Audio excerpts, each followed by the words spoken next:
a la señora Maída Pérez Báez. Fórmula Tabasco presenta miércoles de mesa redonda. Los temas que interesan a la sociedad tabasqueña con Gabriela Isa e Ileana Pineda. Comenzamos. ¿Qué tal, amigos? Bienvenidos. Es miércoles de mesa redonda, y aunque anden pasando el puentecito fabricado de repente a la mitad de la semana y en el festejo del Día de la Independencia, hoy les quisimos hacer una mesa redonda especial. Les aseguro que les va a gustar. Nuestros invitados están de lujo, es una delicia platicar con ellos, y vamos a hacer un recorrido a través de los años sobre los derechos y libertades de nosotros como país, de México, de nuestro México, querido México, en el marco del festejo del Día de la Independencia. Nos escuchan en el 94.1 de FM, nos pueden ver en diariopresente.com.mx o en Presente TV, y ponerse en contacto con nosotros a través de las redes sociales, en Facebook y en Twitter como Fórmula Tabasco. Gabriela Isa, ¿Cómo estás, Eliana? Qué gusto saludarte y saludar a nuestro auditorio que miércoles a miércoles nos sigue en esta transmisión en vivo desde las instalaciones del Grupo Presente Multimedios. Como bien señalas, hemos convocado a 3 especialistas, pero además apasionados también de la historia de nuestro país, de la historia reciente incluso, para que se haga este pase, ¿no? El análisis entre los derechos, las libertades, las conquistas, las realidades. Y para ello nos acompaña Emilio de Igartua en Monteverde. Maestro Emilio de Igartua es analista político, y hoy en ese carácter se va a posicionar y a manifestar a través de las ondas gercianas. Bienvenido, gracias, Emilio. Liliana. Muchas gracias. Qué gusto saludar. Qué gustazo que estés aquí. Un honor estar con 2 compañeros también que pues se han distinguido siempre por la expresión de las ideas en este y otros sentidos, ¿no? Bueno, y también recibimos a Víctor Manuel Sámano Labastida. Él escribe Escala Crítica en Diario Presente, es editorialista y bueno, pues parte también de la mesa redonda. Bienvenido, Víctor. Buenas tardes, Gabriel. Buenas tardes, Ileana. Bienvenido. Buenas tardes a quienes nos acompañan. Buenas tardes al auditorio y gracias por invitarnos. Y Héctor Valencia, historiador que ha estado con nosotros en otras ocasiones, pues hoy también se suma a la mesa redonda. Muchas gracias, Héctor, y sobre todo por el espacio que estás haciendo. Andas delicadón de salud, pero bueno, pues ya, ¿cómo te sientes? Bien, ya estamos bien. Ya te sientes a todo dar. Sí, está una infeccióncita ahí, pero estamos bien. Bueno, pues vamos arrancando, ¿no? 205 años de la independencia, el ayer y el hoy. Derechos y libertades, así se llama nuestra mesa redonda del día de hoy. Vamos a empezar, ¿te parece? Orden, por Emilio de aparición. Igartua. ¿Por qué? En orden de aparición. No dije que por edad, ni de aparición en la vida, señor, de que llegaron aquí a de aparición en el estudio C. No a la vida, señor, al estudio C de Grupo Presente Multimedios y de Radio Fórmula. Emilio de Igartua, platícanos, derechos, libertades, conquistas, realidades, como dice Gabriel, 205 años después estamos festejando el Día de la Independencia. ¿Y luego? Bueno, pues primero que todo, me parece que es muy importante que siempre tengamos presente el elemento histórico, ¿no?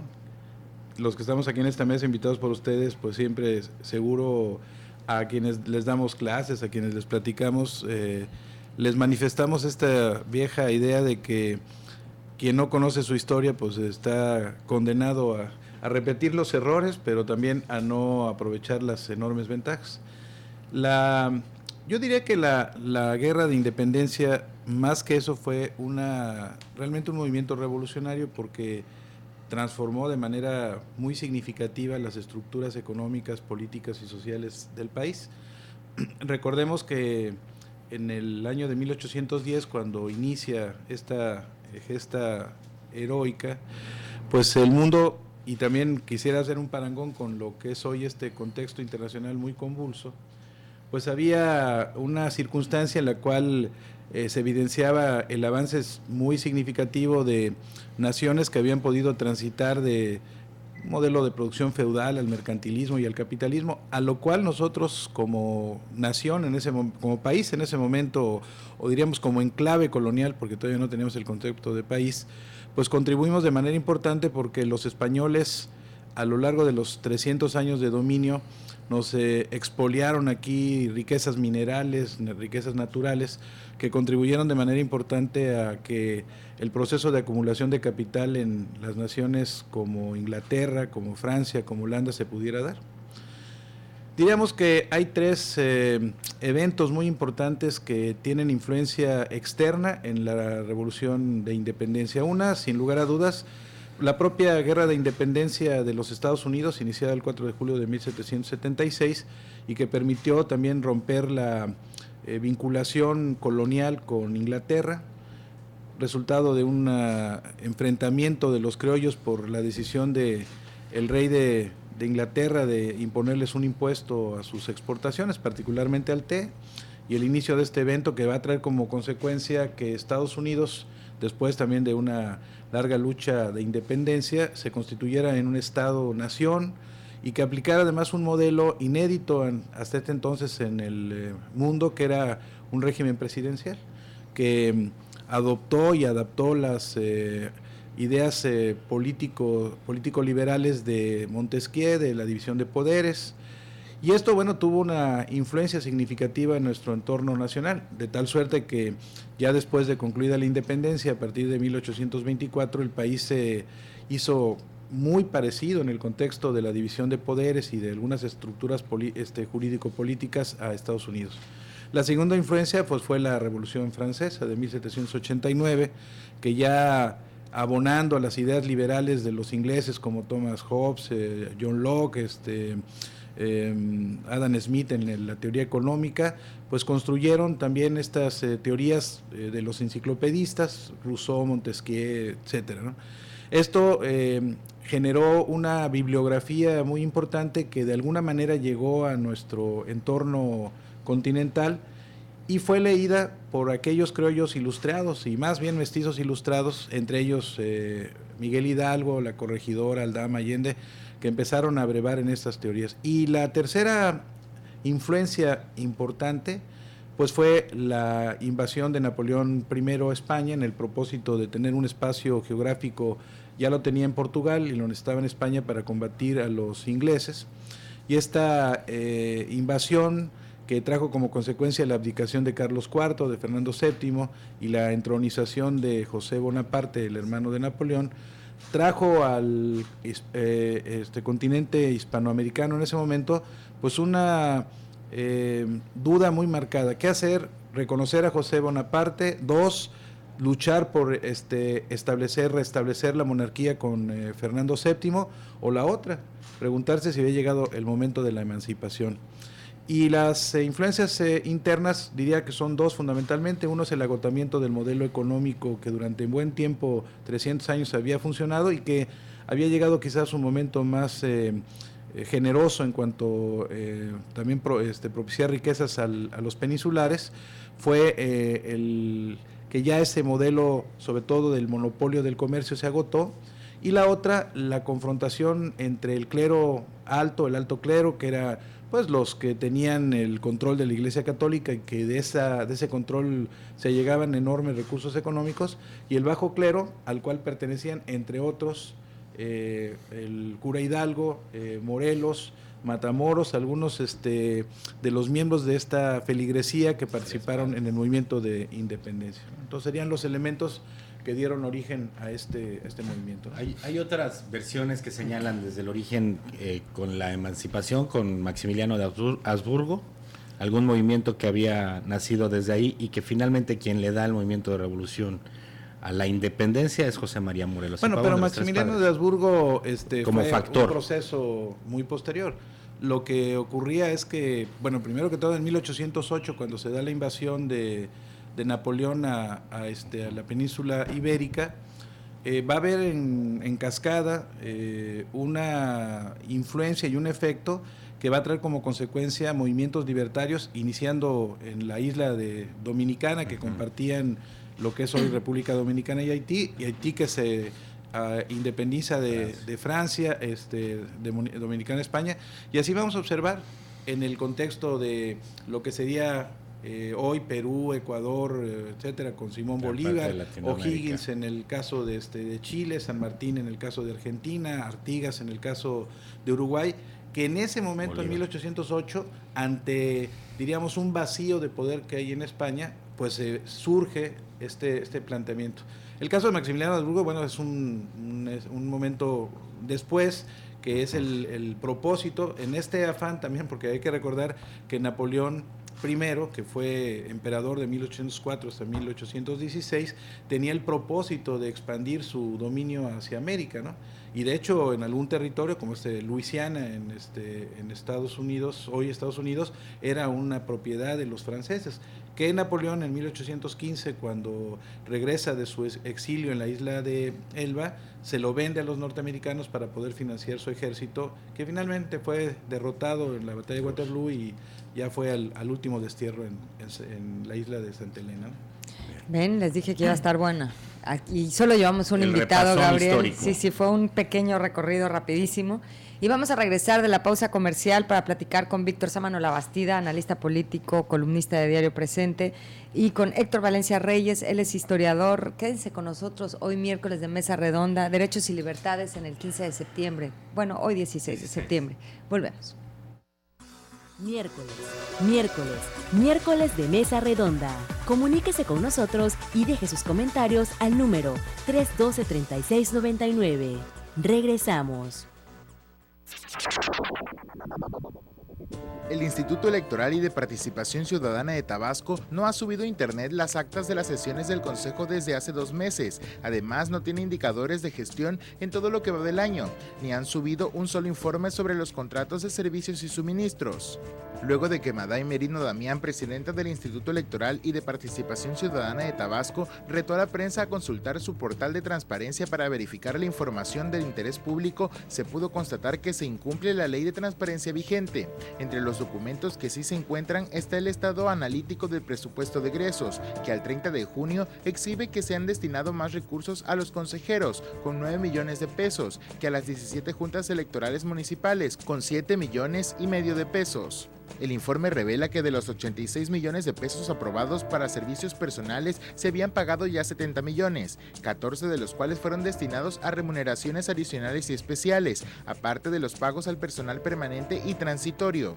Según el documento, los consejeros han implicado un gasto de 9.004.331 pesos, 3 millones de pesos más de lo que se ha invertido en la Dirección de Organización Electoral y Educación Cívica, a la que se han destinado 6.888.000 pesos, o a las 17 juntas electorales municipales, a las que se han pagado 7.596.000 pesos. En el portal de transparencia consta que no se han subido actas de las sesiones desde el pasado 26 de febrero, como por ley corresponde. Sin embargo, es posible encontrar versiones digitales de las actas hasta el 30 de junio en el apartado de sesiones del Consejo, a pesar de que el nombre del documento no identifica de qué se trata.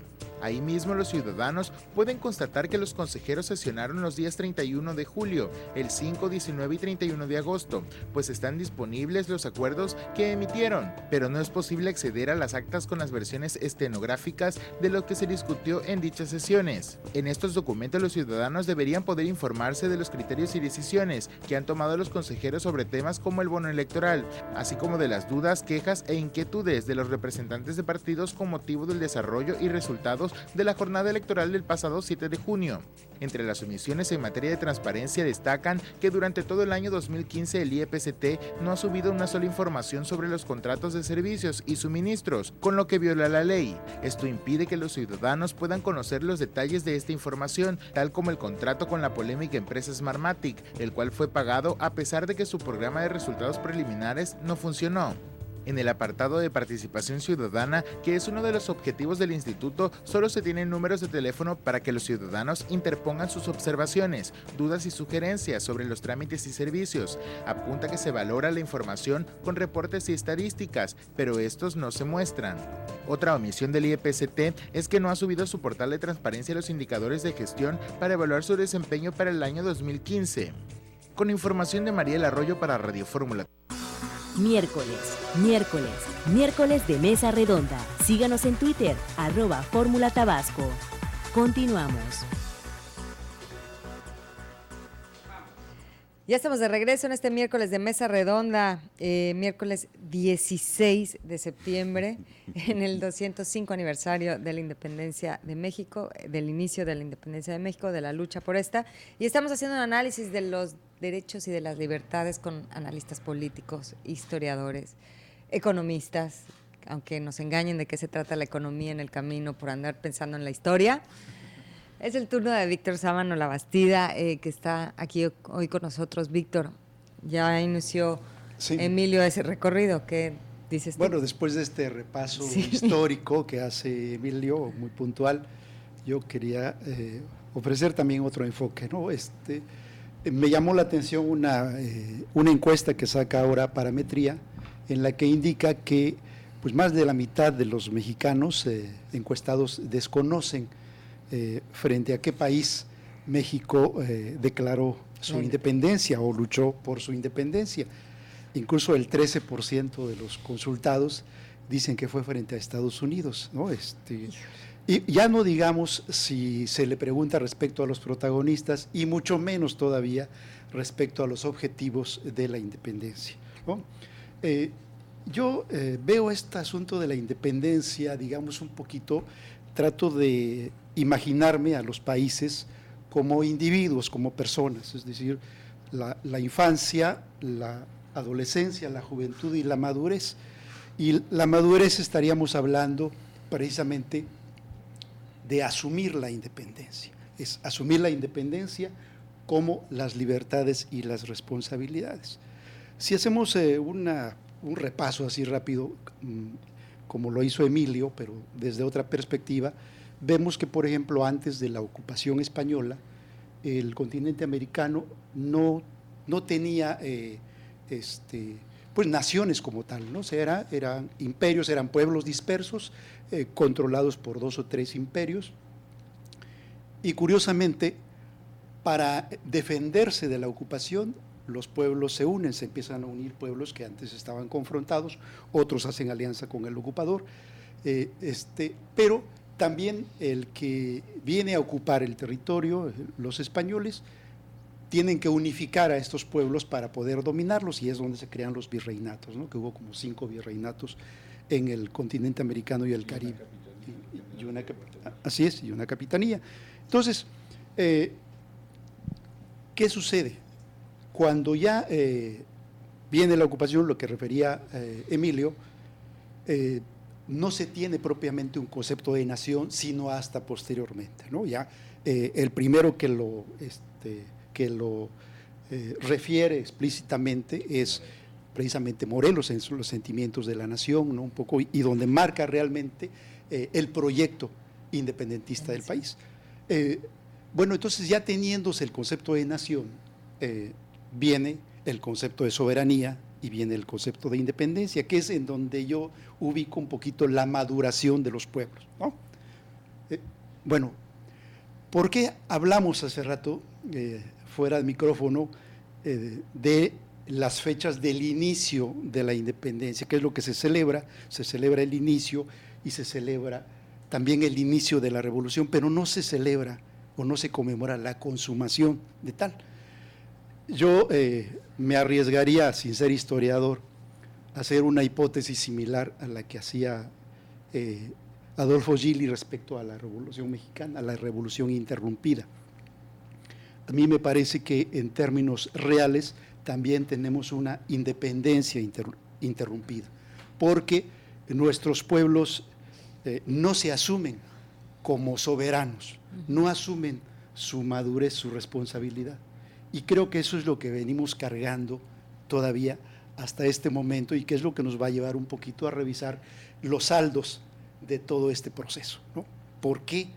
Si vemos los sentimientos de la nación, en donde una de las propuestas, uno de los planteamientos de Morelos es moderar la opulencia, combatir la indigencia, combatir la ignorancia, en donde establecer la soberanía del pueblo. Tú dices, bueno, ¿qué se logró? ¿Y qué sucedió entonces, no? ¿Qué pasó en el camino? Pues en el camino pasaron muchas cosas, y me parece que una fundamental es que quienes finalmente se entronizan en todos estos procesos no les interesa la libertad real del pueblo, ¿sí? Libertad como asumir responsabilidad, en donde tú participas, te organizas, vigilas, supervisas, exiges, das y exiges, ¿no? Pero digamos que tenemos en esta maduración interrumpida también. ¿no? El pueblo no asume. El pueblo no asume y a los gobiernos tampoco les interesa que lo asuman. Nos han llamado un pueblo traumado, dicen que porque mientras no superes sus traumas, simplemente no vas a madurar. Bueno, yo creo que, yo ahí sí, bueno, no sé si era para mí la pregunta, pero... que ya estamos entrados sí, en gastos. pero también ahí hay un asunto que yo creo que da para una discusión muy amplia. También vino una especie de revisión de la historia, ¿no? Revisión de la historia en la cual nos dijeron, no, es que los mitos de los héroes no son tales y que realmente no sucedió lo que... Ni eran héroes, ni eran tan... No. Muchos de los mitos se crean para darnos identidad. Sí, o sea, las mismas celebraciones nos dan identidad. ¿Qué necesitaba este país? Te digo que un país de pueblos dispersos necesitaba identidad. ¿No? Sí, entonces vas buscando cohesionar, ¿no? Entonces, claro, sí, los mitos, pero el asunto es que en esta revisión de la historia tampoco te puedes quedar sin nada, ¿no? Sí, tampoco te puedes quedar sin nada porque entonces lo que se va perdiendo esa identidad. ¿no? Y porque además lo que les interesa a los que te van a subyugar como pueblo es que no tengas identidad. A ver, y aquí me brinca algo, y alrededor de este del grito del 15 de septiembre y festejo del 16, en los últimos años, todos los grupos que están en contra del presidente, del partido que esté en turno y demás, tratan de boicotear el tema del grito del 15 de septiembre y el desfile del 16. Entonces, como mexicanos decimos, bueno, es nuestra identidad, es un festejo y se celebra el inicio de nuestra independencia y queremos agarrarnos de eso, pero entran estas luchas. Sí, pero fíjate que también tiene mucho de show todo esto, ¿no? Por lo que decía al inicio. Al final si tomamos en cuenta que más de la mitad de los mexicanos, como menciona ni saben de qué se trata. Ni saben de qué se trata. Entonces, evidentemente, yo creo que lo que tendría que darse es un salto distinto. Y por ahí mencionaremos un planteamiento que está haciendo 50 organizaciones y un grupo de intelectuales respecto a la acción ciudadana contra la pobreza. O sea, me parece que eso sí nos puede dar una identidad. O sea, puede ser mucho más sencillo o mucho más significativo, más bien, que ir y recordarle el 10 de mayo al presidente, que realmente... ¿Y cómo podría ser esta acción? Y eso ha sido todos los años, ¿no? Sí, pero además realmente no tienen ninguna repercusión en el sentido de la organización ciudadana. O sea, muy bien, no lo quieres, pero ¿qué me propones? O sea, ¿no? Tendría que ir madurando este país, siguiendo un poco con la analogía que estaba haciendo, en el asumir la responsabilidad como ciudadanos y acciones como ciudadanos en contra de los problemas, pobreza. Y rompemos este paternalismo, esta dependencia. Ahora sí, asumimos nuestra independencia, rompemos la dependencia. Antes de pasar con el historiador, ¿podemos ubicarnos en qué etapa estamos para concluir lo que estaba diciendo? Niños, adolescentes, rebeldes, ¿dónde estamos como país? ¿O vas a llegar eso al final del programa? Un estado maduro, ¿no? Lo que pasa es que, bueno, es que yo quisiera que el compañero mejor hiciera su Héctor, bueno, ya vemos, ya al final a ver si es maduro o no. Héctor Valencia, historiador. Pues nos parece obvio que entre los mexicanos hay una ausencia, una carencia de conciencia histórica, pero también hay que decirlo que eso no es casual. Es decir, la identidad que nosotros hemos construido como mexicanos y que se expresa en las actividades cívicas es una identidad que proviene y está determinada por el discurso político que utiliza la historia. Y hay que decirlo, es una identidad cargada de ficciones, cargada por lo tanto de falsedades, y que es una identidad que se ha construido con esto que decía Víctor, que tiene que ver con los mecanismos de control que a través de la historia el Estado mexicano ha establecido precisamente para enajenar. Lo decía un historiador muy famoso, don Luis González y González, a través del civismo en México se forman no ciudadanos, se forman idiotas, así lo decía. Entonces, eso es importante que lo tomemos en cuenta. Es decir, la historia, los romanos descubrieron que la historia era un instrumento extraordinariamente eficaz para moralizar al ciudadano, para decirle cuál era su deber, para decirle cómo debía actuar, cómo debía comportarse. Entonces los romanos descubrieron que la historia era un instrumento extraordinariamente político. ¿Para qué?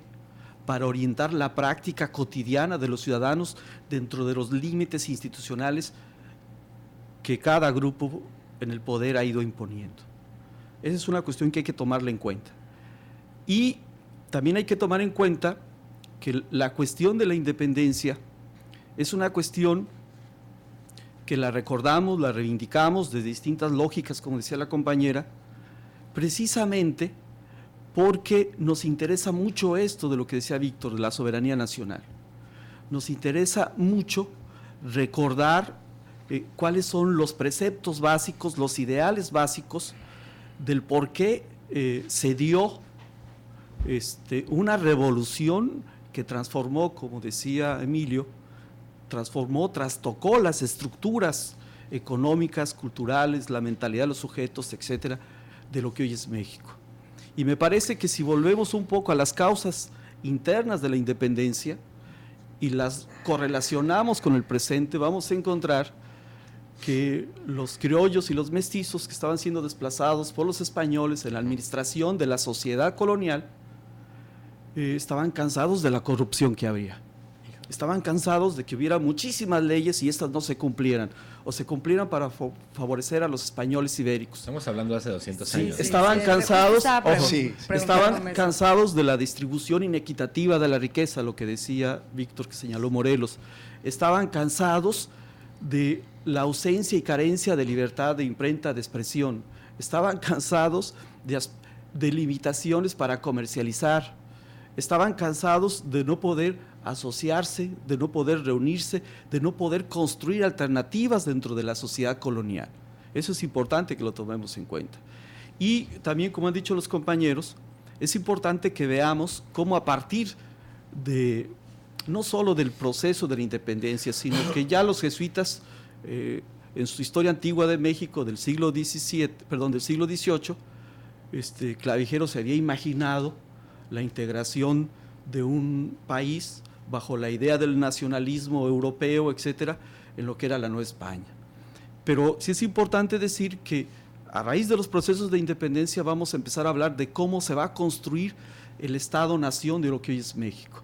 Y vamos a poder identificar procesos a través de la historia de cómo este Estado-nación ha tenido distintas fases en las que todavía estamos reivindicando ciertos ideales que tienen que ver precisamente con esto de la lucha contra la burocracia. José María Luis Mora decía la empleomanía, el cáncer del gobierno mexicano es la empleomanía, lo que Weber llamó después la burocracia. Estamos hablando de 1836. Sigue siendo el mismo aparato 1836.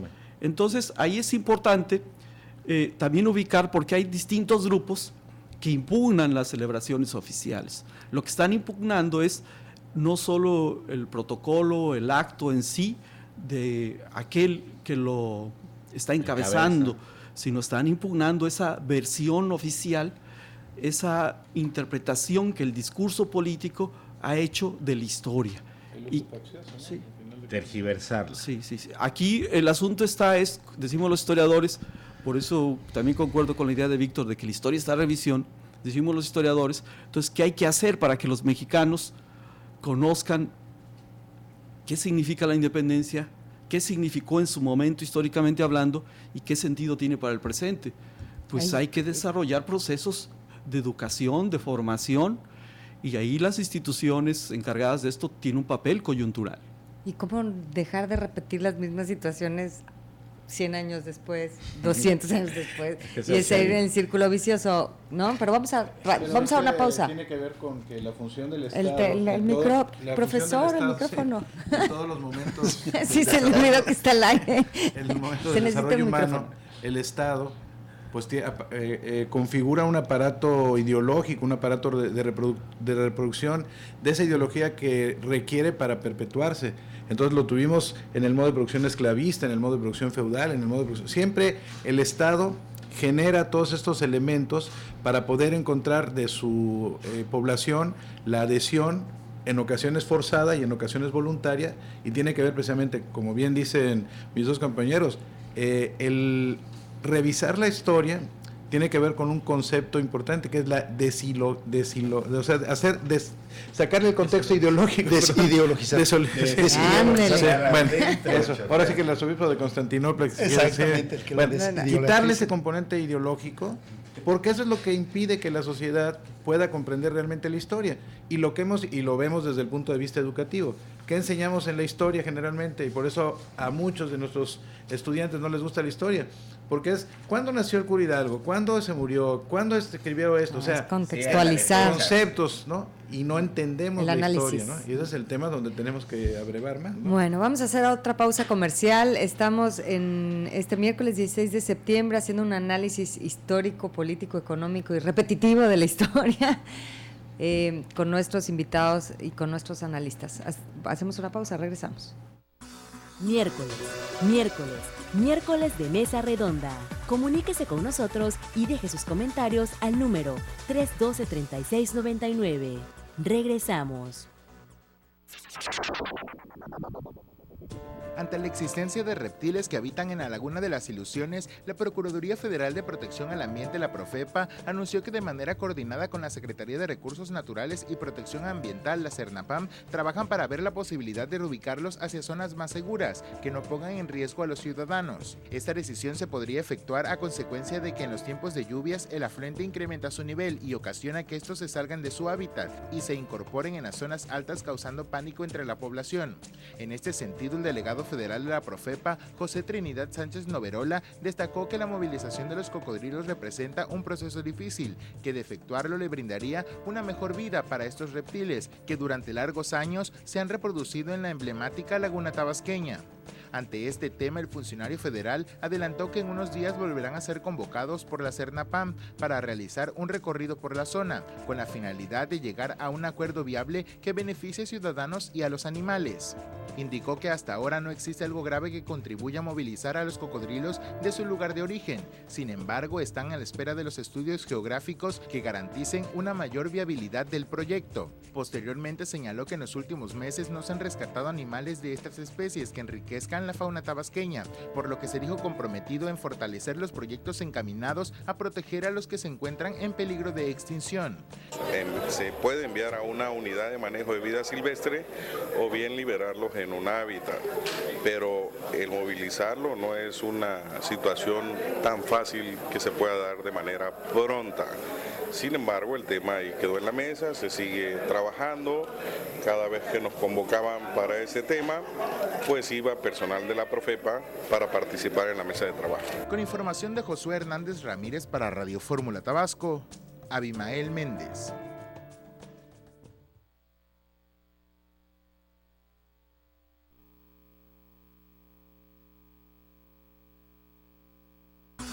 Miércoles de Mesa Redonda. Síganos en Twitter, @Fórmula Tabasco. Continuamos. Muchas gracias por continuar con nosotros en la Mesa Redonda, Derechos y Libertades, la situación actual del pueblo de México. Nos acompaña el doctor Emilio de Igartua, es analista político, Víctor Sámano Labastida, editorialista de Diario Presente, y Héctor Valencia, que es historiador. Los tres, bueno, pues han ahondado en un rápido recorrido sobre la historia de nuestro país, la historia de la independencia, el origen, en qué fase estamos, pero también sobre los mitos, las leyendas y las realidades. Y hablabas algo bien importante, Emilio, fuera del aire, sobre cómo se nos enseña historia en nuestro país, cómo se ponderan figuras que a lo mejor no debieran de ponderarse, o más bien que debieran de contextualizarse para que las conozcamos realmente. Y nos enseñan fechas y nos enseñan hechos, pero no nos enseñan el contexto, la idea original del que podamos aprender historia. No sé si puedas ahondar sobre esta opinión. Pero sobre todo yo creo que quienes vivimos, bueno, como Héctor, que es un historiador de amplio calado, pues nosotros somos aprendices de historia, igual Víctor, nos gusta la lectura de la historia, pero el tema fundamental es que tenemos que entender que la visión maniquea de las cosas pues no funciona, ¿no? No todo es negro y todo es blanco, y que también, como decía Ortega y Gasset, pues el hombre y sus circunstancias es un elemento predominante. Cuando uno le pregunta a los alumnos en la escuela cómo consideran a Benito Juárez, pues la gran mayoría dicen pues, el gran héroe, ¿no? Pero se les olvida que estuvo a punto de firmar el Tratado de Maglino Ocampo. No, bueno, o por ejemplo, Porfirio, pues no sé si regalarlo, pero era una coyuntura. El tema de Porfirio Díaz. Muy gabacho. Bueno, no es que tuviera un corazón muy gabacho, es que en ese momento la ayuda de los Estados Unidos, que por cierto estaba gobernada por Abraham Lincoln, era su única alternativa frente al contexto europeo, que no lo era favorable. Porfirio Díaz decimos, no, es que es el antidemócrata, no hubo desarrollo, y se les olvidan dos eventos importantes, la batalla del 5 de mayo, donde tuvo una participación importante, y la batalla del 2 de abril, que fue determinante para vencer a los franceses. O sea, los héroes son seres iguales que todos nosotros, se enferman del estómago, tienen gripe, etcétera, ¿no? Y entonces, por lo mismo, tienen enormes virtudes, pero también defectos. Aquí yo lo que creo que es importante en este contexto de lo que ustedes han planteado hoy como guía de este programa es que tenemos que entender que la guerra de independencia, la revolución de independencia, como creo que debería de comprenderse, a final de cuentas, además de romper con las ligas, con la madre patria, como se conoce, nos permitió pues iniciar un muy azaroso y complicado trayecto histórico. Y ese trayecto histórico, a mi juicio, no obstante las complejidades de los primeros años, ya después de 1824 hasta el 60, de este enfrentamiento complicado, a veces inútil entre liberales y conservadores, en esta intención de qué vamos a hacer conservadores como eran los monárquicos, menos conservadores o federalistas, ¿no? Que no nos definimos plenamente. A final de cuentas, lo que creo que es importante es que se definió el trayecto histórico del liberalismo mexicano, que es diferente totalmente al liberalismo europeo, fundado en las tesis de Adam Smith, de David Ricardo, de este capitalismo de libre concurrencia, de que el Estado... Como el actual. Así es, bueno, y es que es a lo que quiero ir exactamente, sí. Víctor, en el sentido de que nuestro liberalismo social tenía en el Estado, y como brazo armado del Estado, brazo activo al gobierno, un interventor activo cuyo propósito era, al no haber una burguesía nacional plenamente consolidada, intervenir en el proceso de desarrollo. Y eso nos llevó hasta la Revolución Mexicana, que es una revolución también que transforma, y aquí como preguntaba, pues ¿cuándo termina la Revolución Mexicana? Pues creo que no terminó, y además como la declararon muerta, incluso los mismos adherentes supuestamente al partido de la Revolución, que es el PRI, cuando Zedillo prácticamente sacó del discurso el tema de la revolución, pues se quedó como una revolución, como bien decía Gili, en los años 75, 76, como una revolución interrumpida. Y hoy hay un libro muy interesante de Arquímedes Caballero que habla del tema de la revolución mexicana a la revolución neoliberal.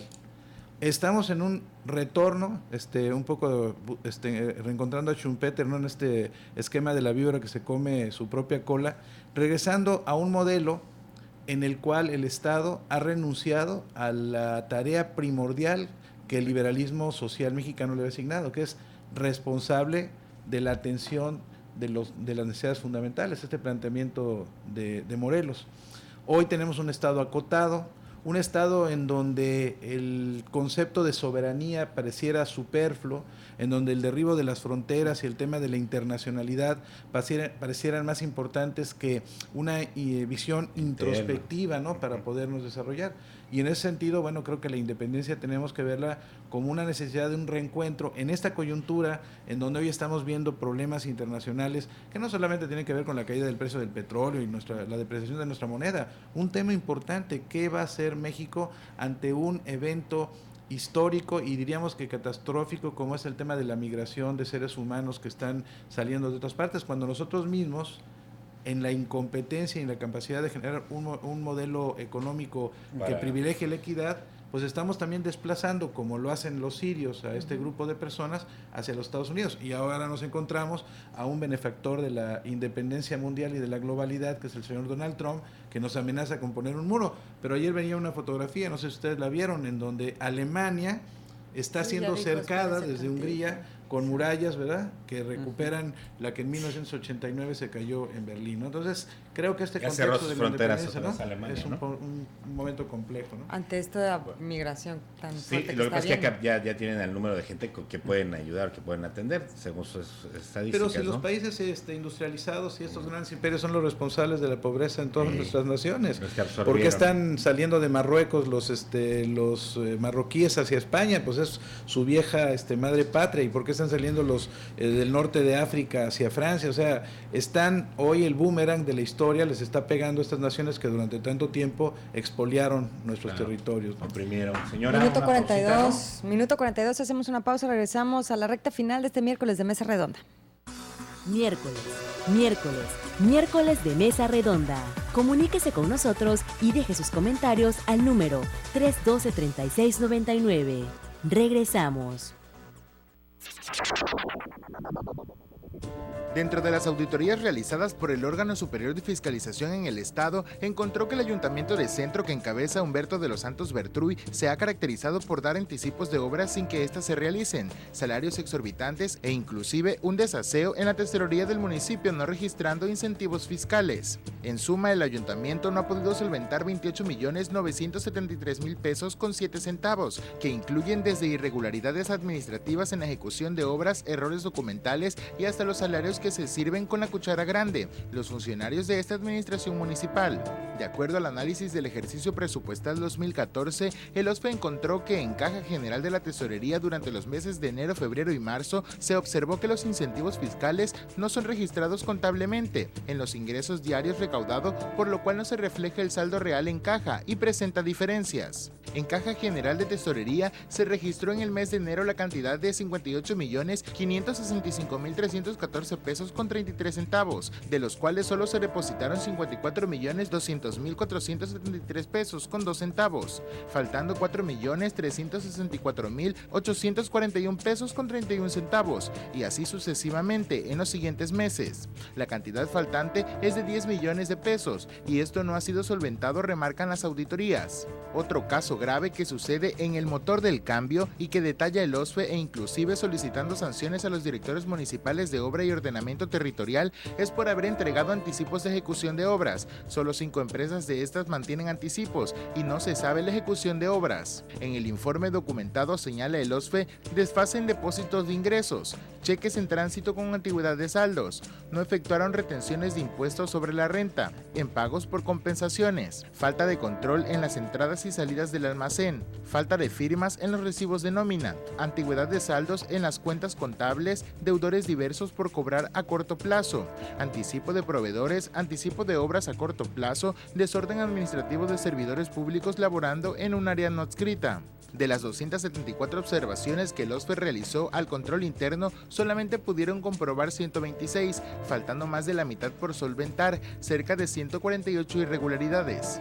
El OSFE da a conocer que de las 30 acciones que conforman la muestra supervisada a la obra pública del 1 de enero al 31 de diciembre del año 2014, 19 acciones presentaron irregularidades en su proceso constructivo, y al gasto devengado, tales como muro lateral de gradas, presenta manchas de combustión en parte de su superficie, falta de aplicación de carpeta asfáltica en la construcción de pavimentos, tapa de concreto destruida y hundida de pozo de vista, volúmenes de obra en exceso pagados al contratista, incremento en el costo total presupuestado de los trabajos licitados en relación a los precios de mercado de la construcción vigentes a la fecha de la presentación y apertura.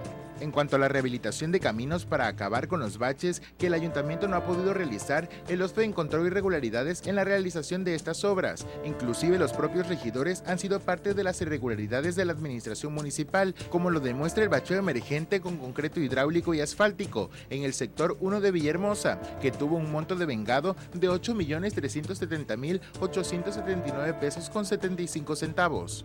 La aprobación del Cabildo fue el 28 de febrero, pero la obra se empezó a licitar desde el 5 de febrero. El 11 de ese mismo mes se da el fallo y, de manera sorpresiva, el 17 de febrero se determina la empresa que realizará el trabajo, sin que los regidores hayan emitido algún comentario. El OSFE señala claramente que la propuesta ganadora en este caso debió ser anulada, ya que incluso no estaba especializado para concreto hidráulico y concreto asfáltico, con lo que queda claro por qué el tema de los baches no se soluciona en la entidad. Con información de Juan Román Gallegos para Radio Fórmula Tabasco, Abimael Méndez.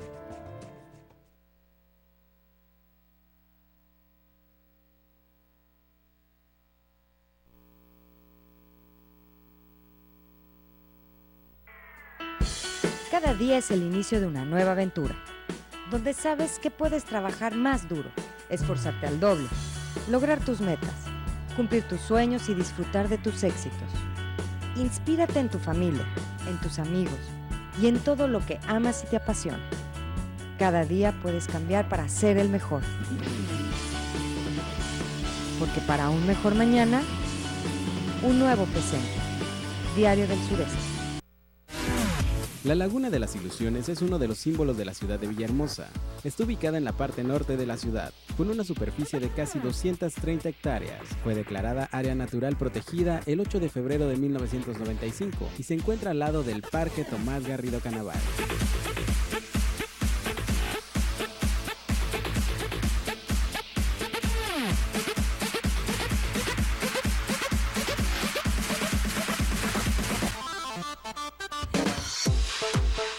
Este es uno de los parques más famosos y emblemáticos de la capital del estado. Se localiza en el cruce de las avenidas Paseo Tabasco y Adolfo Ruiz Cortines. Rodeado por dunas de tierra que aíslan el ruido de los automotores, este parque invita a la relajación y al disfrute de la vista de la laguna y la vegetación. Cuenta dentro de sus atractivos con un malecón peatonal que se encuentra a la orilla de la laguna, un mirador. Miércoles de Mesa Redonda. Síganos en Twitter, @Fórmula Tabasco. Continuamos.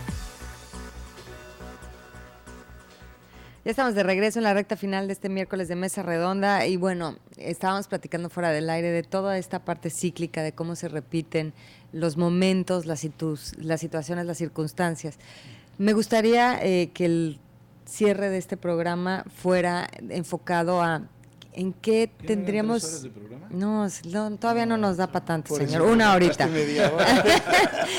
¿En qué nos tenemos que poner listos, subrayar en la parte del estudio de la historia para evitar en 305 años, que sea el aniversario de la independencia, en los siguientes 100 años, señor? Ah, ok. Estemos hablando de las mismas circunstancias que hemos estado hablando hoy del 205 y en el 100. Bueno, hagan una cápsula del tiempo y pónganla aquí. Sí, porque Con lo ya que no hemos la dicho vamos el a día Al de hoy. micrófono, Sí, profesor. hagan una cápsula, pongan una cápsula del tiempo aquí en alguna parte del estudio y dentro de 100 años pongan que No, se, no, pero se vamos- lea lo que A ver dijimos. si alguien se acuerda de abrirla. Podemos hacer el ejercicio si quieres, pero el punto es en qué tendríamos que... Sí, yo un poco, Subrayar. Liana, para aterrizar, digamos, el eslogan del programa respecto a los derechos y las libertades, yo diría que, por un lado, ya hicimos esta revisión somera, esta reflexión, y me parece que aparte de celebrar o de referirnos al aspecto bélico, ¿no?, que tienen las guerras de independencia y las guerras de revolución, también en este proceso de construcción, para que no quede la idea de que no se ha avanzado nada. Yo creo que sí se ha avanzado. No se ha avanzado como debía, pero fíjese, por ejemplo, nada más veamos este año, ¿no?, el siglo pasado, que en 1930 la esperanza de vida en México era de 34 años, ¿no? Ahorita estamos entre 74 y 75 años. Digo, si eso no es un avance, es una buena ¿no? esperanza. Sí, entonces, bueno, que hay, es cierto, se ha incrementado la cobertura de servicios de salud, pero también tenemos un grave déficit, ¿no? Hay 50 millones de mexicanos en el seguro popular que, bueno, tienen una atención, por digamos, mediocre, ¿no? El caso de la población indígena, que fue uno de los estandartes de Morelos, la población indígena en 1810 abarcaba más o menos el 60% de la población total del país. Actualmente no llega al 10%, ¿sí? Una reducción de la población indígena brutal. Pero también se ha avanzado en otro sentido. Se logró el voto para las mujeres, ¿no? y para los indígenas. Ha crecido en materia política, hemos avanzado, pero también retrocedido. Tenemos que varios. No había una restricción del voto de los indígenas, pero nada más que había una limitante, que si no sabías leer y escribir, que si no sabes leer y escribir, no pues no podías votar, ¿no? Así es. Entonces, bueno, y digamos de los indígenas es un decir, sino también de la parte no culta, no educada, ¿no? Sin acceso a la instrucción. Entonces, por eso yo creo que cuando hablaban hace rato de la importancia de la educación, en el proceso revolucionario, bueno, los maestros fueron importantes en la consolidación de esta idea de nación, ¿no? Bueno, porque yo creo que esta desarticulación, que no la va a hablar propiamente Emilio, de este desmantelamiento del proyecto educativo en México, pues como decía Héctor respecto también a la idea de la historia, no es casual, ¿no? O sea, te tienes que vaciar de contenido las cosas para que no haya que defender. Yo creo que la tarea de los medios, la tarea de los educadores, la tarea de quienes se preocupan verdaderamente por la independencia, la patria, todo esto, es volver a darle contenido o darle un contenido a esto, para que todos tenga un sentido, para qué luchamos, para qué trabajamos, para qué hacemos. Héctor. Bueno, miren, voy a intentar ser breve. A través de la historia de México hay que preguntarse qué inercias han permanecido y cuáles han cambiado, qué situaciones, qué procesos se han generado que han permitido que este país haya tenido una dinámica en la cual podamos decir que ha generado un avance. Yo creo que en el siglo XIX se consolida un Estado nacional, como decía Emilio, un Estado nacional social fuerte, con la generación de la Reforma. Este Estado nacional generó lo que llamamos el porfiriato, que a Porfirio Díaz se le olvidó que el progreso, como dice Bobbio, desde la lógica del liberalismo también debe engendrar bienestar social, debe engendrar democracia, debe engendrar otras libertades, etc. Y me parece que si nosotros analizamos la historia de México y comprendemos sus procesos y revisamos las evidencias que nos permiten hacer una lectura de lo que realmente ha sucedido en la historia de México, vamos a encontrar que es necesario repensar a la luz de lo que decía Emilio, este neoliberalismo, el asunto de la independencia, el asunto de la globalización, el asunto de cómo vamos a sobrevivir en la dinámica internacional en el contexto de lo que ha sucedido en este país en los últimos 25 años, ¿no? O desde el 94 para acá. Este país que ha tenido devaluaciones desastrosas. Este país que en los últimos, todos lo sabemos, en el último año el peso se ha devaluado con más de un 30% aproximadamente. Este país que tiene más de 50 millones de pobres. Este país que tiene una coyuntura especial hoy en día. Una coyuntura especial donde esas instituciones que fuimos consolidando y que le fueron dando forma a la convivencia entre los ciudadanos, esas instituciones hoy están siendo cuestionadas, hoy están en una coyuntura de ser profundamente cuestionadas, y la institución que más está siendo cuestionada es la propia figura presidencial. Es una figura presidencial que se diluyó en los últimos 3 sexenios, en esta famosa transición democrática que tiene mucho de autoritaria también. Entonces es importante que nosotros repensemos el asunto de la soberanía nacional, el asunto de cuáles son nuestros deberes y derechos como ciudadanos, el asunto de qué queremos reivindicar como proyecto de nación en el contexto de estos cambios mundiales que están viniendo y en el contexto de estas coyunturas donde el Estado mexicano está siendo fuertemente cuestionado, donde el Estado mexicano de alguna manera no es capaz de hacer que las instituciones funcionen de acuerdo a cómo están las leyes establecidas para que esto suceda, donde el Estado mexicano no es capaz de articular proyectos alternativos que nos permitan debatir qué país queremos y a partir de ahí construir con reglas del juego claramente definidas. Y en ese proceso los historiadores estamos haciendo diagnósticos muy pesimistas y muy drásticos. Este país no había enfrentado una coyuntura ni siquiera en el 68, en los 70s, ni siquiera en el 58, cuando los maestros, los normalistas, los electricistas ferrocarrileros impugnaron el modelo de Estado. Hoy la coyuntura realmente nos invita a que nosotros hagamos lo que estamos haciendo aquí, nos pongamos a reflexionar, nos pongamos a repensar nuestra historia, el sentido político, económico, social, cultural que tenemos los mexicanos en el contexto de estos procesos globales que nos están afectando, y que seamos capaces de construir desde nuestra, decía Víctor, nuestra identidad, nuestra cultura, nuestras propias expectativas, realmente un proyecto de nación que nos ayude a sacar de estas crisis que hemos tenido los últimos 25 años. Aquí el problema es que, al parecer, la clase política, las propias instituciones hegemónicas de este país, están apostándole a otras cosas, están apostándole a autoritarismos, están apostándole a vendarse los ojos ante la aplicación de la ley, están apostándole a procesos de represión y están apostándole a seguir ideologizando y viendo facciosamente, en función de intereses de grupos, sobre todo de intereses económicos, el desarrollo social de este país. Bien. Entonces yo creo que ahí hay que ver cómo podemos establecer relaciones que nos permitan repensar y construir alternativas, porque finalmente aquí están nuestros abuelos, nuestros padres, están nuestros hijos, ¿no? Estamos nosotros con una vitalidad extraordinaria para seguir viviendo este país, ¿no? Víctor. Pues yo, para concluir, solamente diría, porque no quiero dejar un mensaje pesimista, ¿no? Es decir, en este contexto, como bien decía Emilio, el Estado lamentablemente se convierte solo en el instrumento de una élite.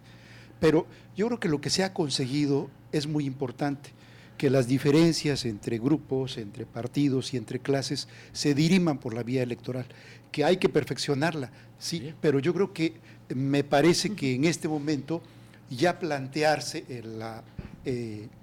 la eventualidad de una lucha armada, creo que ya los costos, ¿no? Son muy evidentes. Tenemos dos procesos sumamente sangrientos, de los cuales vimos que quedaron interrumpidos. Entonces yo creo que es el momento de pensar que tenemos una vía pacífica para construir desde la ciudadanía, sí. Y no necesariamente desde los partidos, ¿no? Yo creo que eso también es, y esa es parte, y esa es parte de la, digamos, de la maduración a la que yo, a ver si llegamos, y sobre todo a la organización ciudadana, a la que yo me estaba refiriendo al principio. O sea, el tema está en la acción social y en la organización social hacia la pobreza, hacia la democracia, hacia la responsabilidad social. Así es, ¿no? Daros la partidocracia, maestro de Gartua. Pues repito, porque ya nos están haciendo una señal de que ya... Yo nada más quisiera compartir una reflexión, que sí, dar las gracias. Compartir una reflexión. Hice un ejercicio con unos compañeros estudiantes, preguntándoles cuál era el significado para ellos de la independencia. Y la verdad que el resultado es preocupante. No quiero contrariar a Víctor en dejar una imagen digamos pesimista, pero creo que los jóvenes hoy dan por hecho que el concepto de la independencia es pues como una fiesta que hay que celebrar cada año, que hay que poner los festines tricolores y con eso basta. Y es porque quizá quienes en un momento determinado viven en la antidemocracia o quienes viven en la falta de libertades es que entienden y aprecian lo que significa adquirir, ¿no? la libertad y adquirir la democracia. Y con Héctor yo comparto totalmente y estoy de acuerdo que tendríamos que retomar no solo el aspecto de la enseñanza de la historia, sino también de este modelo cívico, porque están con mis compañeros abonando al tema de la participación social. Pero desgraciadamente en la ¿cómo dijimos? Desideologización. Tengo que escribir 2 millones de veces. La sociedad no está hoy en ese ámbito. La partidocracia, el autoritarismo ha establecido ciertos elementos parangones que en un momento determinado son para la sociedad cosas dadas.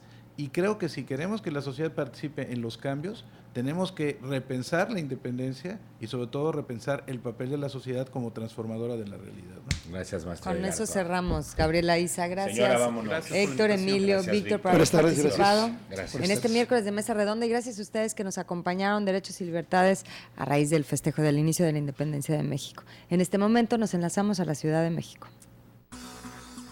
Fórmula Tabasco presentó Miércoles de Mesa Redonda. Los temas que interesan a la sociedad tabasqueña, analizados por los especialistas más destacados. Gracias por su preferencia.